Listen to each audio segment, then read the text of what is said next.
नमस्कार, मैं हूं विवेक सिंह और मैं हूं लाइव आपके साथ में आज एक और विषय की श्रृंखलाओं को लेकर।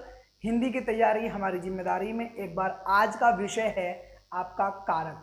अच्छे से प्रश्न आते हैं। बचपन से आपने पढ़ा होगा कि कर्ता ने कर्म को करण से समाधान के लिए अपादान से अलगाव संबंध काकी के नानी ने रारी रे अधिकरण में और पर।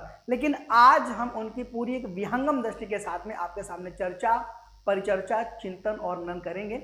तो तैयार हैं आप सभी? उम्मीद करेंगे बेहतर, शानदार, जबरदस्त होंगे, स्वस्थ होंगे, सुरक्षित होंगे। मेरी आवाज आप सभी तक आ रही होगी, मैं सम्यक रूप से आपको दिखाई दे रहा होगा, किसी भी प्रकार की कोई तकनीकी समस्या नहीं होगी। तो आते हैं सीधे अपने विषय पर बिना किसी भूमिका के। कारक क्या होता है? कारक तो कारक की बात करें, संज्ञा सर्वनाम के जिस रूप से वाक्य के अन्य शब्दों के साथ उसका संबंध सूचित होता है उसे कारक कहते हैं।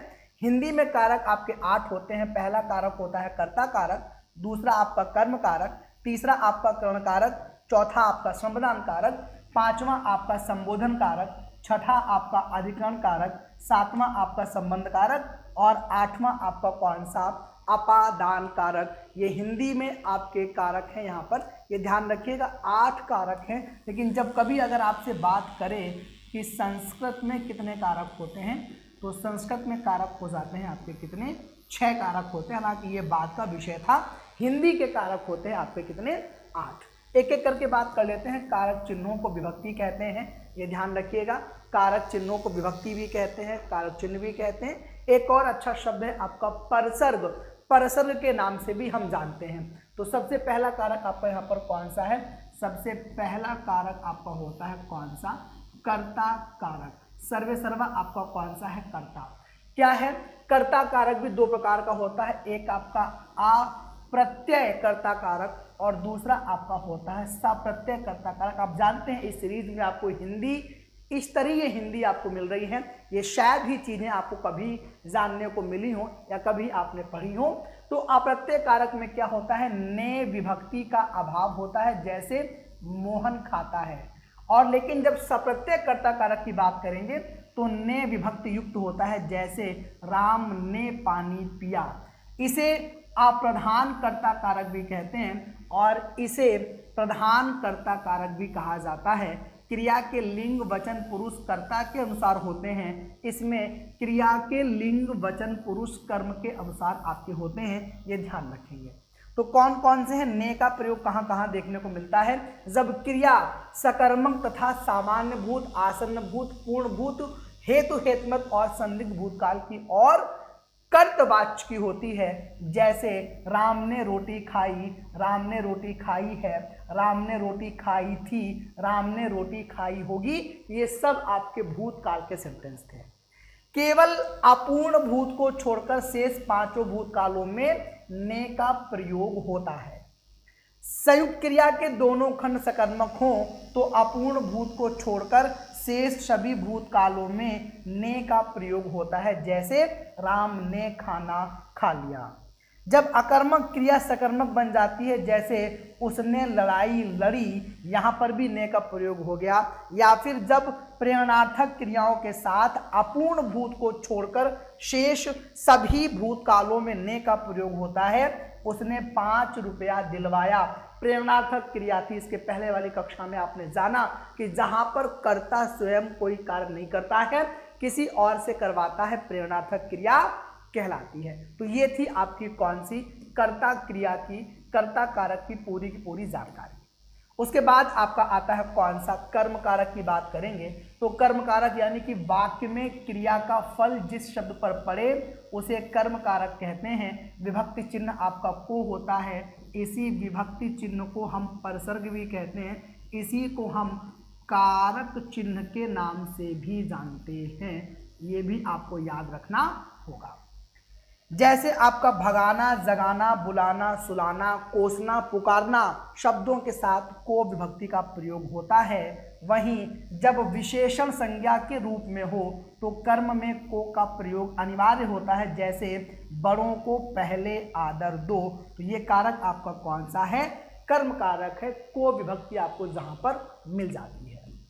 आगे की बात करें, फिर है आपका कौन सा? करण कारक, जहां पर वाक्य में जिस शब्द से क्रिया के संबंध का बोध होता है उसे करण कारक कहते हैं। जब साधन भूत जुड़ाव हो तो करण कारक होता है, वह कुल्हाड़ी से वृक्ष काटता है। सीधी बात है, जहाँ पर साधन और साध्य की जानकारी जहाँ पर मिलती है वहाँ पर करण कारक। लेकिन जब अलगाव का प्रत्यय हो वहाँ पर अपादान होगा। इसे नोट कर लीजिएगा, अभी आगे अपादान के बारे में जानकारी मिलेगी। फेड़ से पेड़ से फल गिरा, अलगाव था। इसका विभक्ति चिन्ह आपका से होता है, के द्वारा के जरिए भी इसमें प्रयुक्त होता है। पाँव, कान, भूख, प्यास, जाड़ा, आँख शब्द में एक वचन करण कारक सप्रत्यय युक्त हो तो एक वचन का प्रयोग और अप्रत्यय युक्त हो तो बहुवचन का प्रयोग होता है। जैसे वह प्यास से मर रहा है, वह प्यासों मर रहा है। तो जहाँ पर साधन और साध्य की जानकारी मिले या जहाँ पर कोई अंग विकार आपको मिल जाए वहाँ पर भी कारक आपका कौन सा करण कारक आपका होता है, ये याद आपको रखना होगा। अगले की बात करते हैं। अगला कारक आपका कौन सा है, वो होता है आपका संप्रदान कारक। नाम में ही लिखा हुआ है दान, यानी कि जिसके लिए कुछ किया जाए या जिसको कुछ दिया जाए का बोध होता है उसे संप्रदान कारक कहते हैं। संप्रदान में को के लिए अव्यय के अर्थ में है। राम मोहन को रुपए देता है, देने की बात हो रही है। कर्म कारक में को का अर्थ के लिए के संदर्भ में नहीं होता है। राम मोहन को मारता है, इसलिए यहाँ पर आपका कौन सा है, कर्म कारक था। बहुत ही महीन सा फर्क है आपका धागे के बराबर का। जिसमें कुछ दिया जाता है या जिसके लिए कोई कार्य किया जाता है वहाँ संप्रदान कारक होता है। इसकी विभक्ति को और के लिए होती है। के हित, के वास्ते, के निमित्त प्रत्यय युक्त अव्यय भी क्या कहलाते हैं, संप्रदान कारक कहलाते हैं। किसी को कुछ दिया जाए, किसी के लिए कुछ कार्य किया जाए, वहाँ सब में आपका कौन सा है, संप्रदान कारक आपका हुआ करता है। आगे की बात करेंगे। फिर आपका होता है कौन सा, संबंध कारक। संबंध में क्या होता है उसके पहले अपादान देख लीजिएगा। संज्ञा के जिस रूप से किसी वस्तु के अलग होने, अलगाव का भाव प्रकट हो उसे अपादान कारक कहते हैं। पृथक होने का बोध अतः से विभक्ति प्रयुक्त होती है। लड़का पेड़ से गिरा, पेड़ वहीं रहा, लड़का अलग हो गया। हिमालय से गंगा निकलती है, हिमालय वहीं रहा, गंगा का अलगाव हुआ। तो ये कौन से आपके अपादान कारक। संबंध की बात करें तो संज्ञा या सर्वनाम के जिस रूप से किसी अन्य शब्द के साथ लगाव या फिर संबंध प्रतीत होता है उसे संबंध कारक कहते हैं। प्रायः मुहावरेदार प्रयोग, होली की होली, रात की रात, कान का कच्चा, या फिर संबंध अधिकार और देने के संदर्भ में बहुधा संबंध कारक का प्रयोग होता है। जैसे ब्राह्मण को दक्षिणा दो, मोहन को बाल बच्चा नहीं है, संबंध कारक। विभक्ति चिन्ह इसके होते हैं का, की के, रारी रे, नानी ने। विभक्ति के स्थान पर बहुधा वाला प्रत्यय का प्रयोग। चांद वाली थाली, राम वाला घर। सर्वनाम की स्थिति में संबंध कारक के प्रत्यय रारी रे और नानी ने। जैसे मेरा लड़का, तुम्हारा घर, मेरी पगड़ी। तो ये क्या थे, ये थे आपके कौन से संबंध कारक थे, काकी के, नानी ने और रारी रे के साथ में। आगे की बात करेंगे। फिर आता है आपका कौन सा अधिकरण कारक। क्रिया या आधार को सूचित करने वाली संज्ञा या सर्वनाम का स्वरूप बताने वाला कारक अधिकरण कारक कहलाता है। विभक्ति का लोप भी हो सकता है। लड़का दरवाजे दरवाजे घूम रहा है, यहाँ पर विभक्ति का लोप है। विभक्ति है यहाँ पर में और पर। नियम आपने पढ़ा होगा, आधारोधिकरणम अधिकरणम। नाव जल में तैरती है, तो ये जल क्या है, नाव के तैरने का आधार था।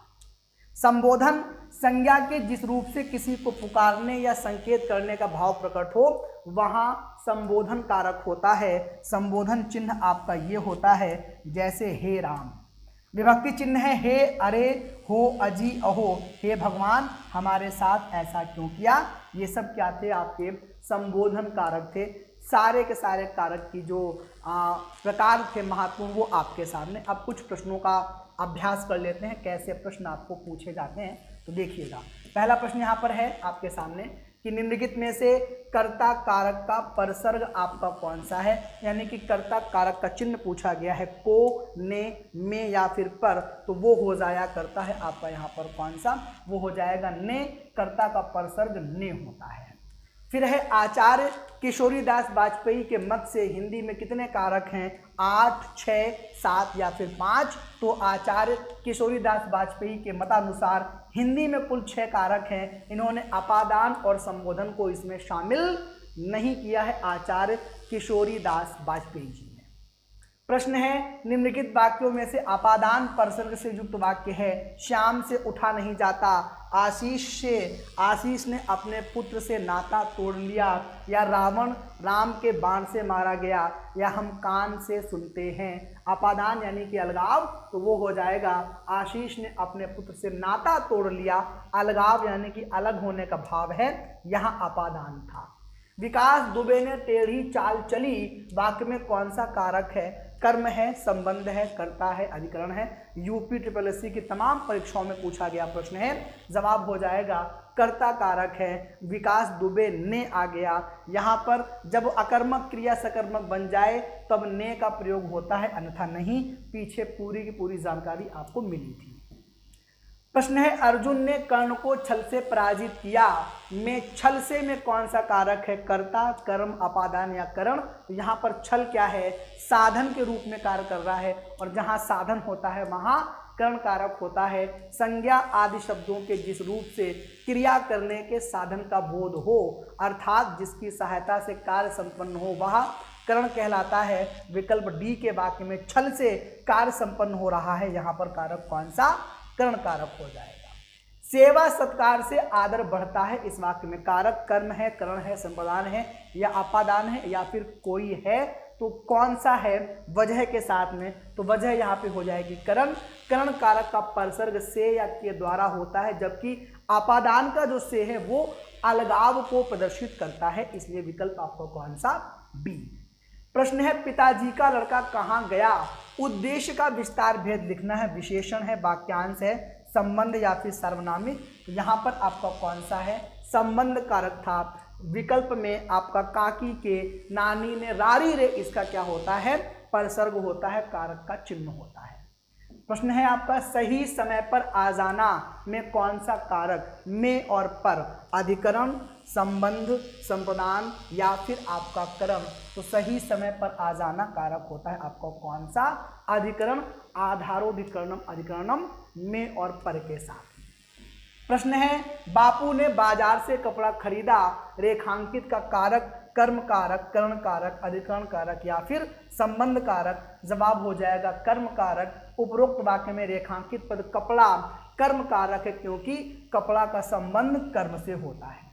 अंतिम प्रश्न है माता पिता अपने बच्चों के लिए कड़ी मेहनत करते हैं, रेखांकित शब्द होगा विशेषण, संज्ञा, परसर्ग या सर्वनाम। तो जवाब यहाँ पर हो जाएगा परसर्ग।